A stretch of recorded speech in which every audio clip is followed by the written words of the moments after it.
Assis côte à côte dans les tribunes du Stade de France samedi 28 octobre 2023, pour assister à la finale de la Coupe du monde de rugby entre l'Afrique du Sud et la Nouvelle-Zélande, Brigitte Macron et Albert de Monaco sont apparus très complices durant la rencontre.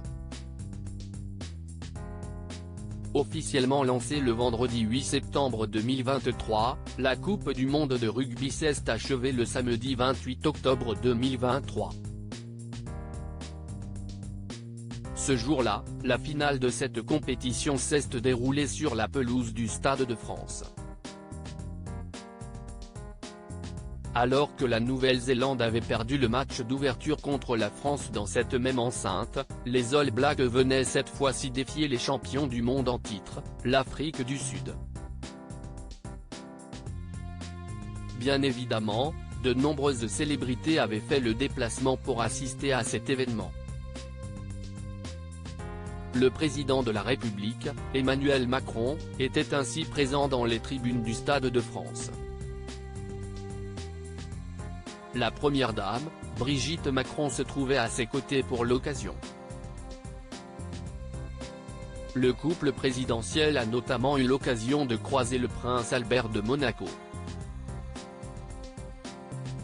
Ce dernier était venu à assister au match avec la princesse Charlène, qui est justement originaire d'Afrique du Sud. Tout au long de la rencontre, le souverain monégasque est apparu très complice avec Brigitte Macron, qui était assise juste à côté de lui. Plusieurs clichés montrent la première dame en pleine conversation avec le prince Albert durant le match. Des photos qui risquent de faire parler, que ce soit en France ou dans la principauté de Monaco. De son côté, la princesse Charlène fut aux anges, étant donné que l'Afrique du Sud a conservé son titre. Brigitte Macron, sa complicité avec Albert de Monaco n'est pas passée inaperçue en effet, les vainqueurs de la Coupe du monde de rugby 2019 sont venus à bout de la Nouvelle-Zélande, au terme d'un match très serré. L'Afrique du Sud s'est finalement imposée d'un tout petit point, sur le score de 12-11. Pour l'anecdote, c'est le troisième match consécutif que les Springboks gagnent avec seulement un point d'écart. En quart de finale, l'Afrique du Sud avait éliminé la France avec 29 points, contre 28 pour les Bleus.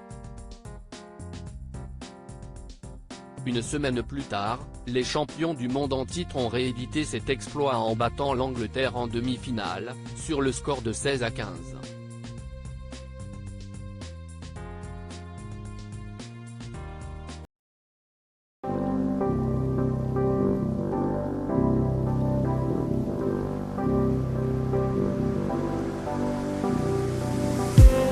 I just need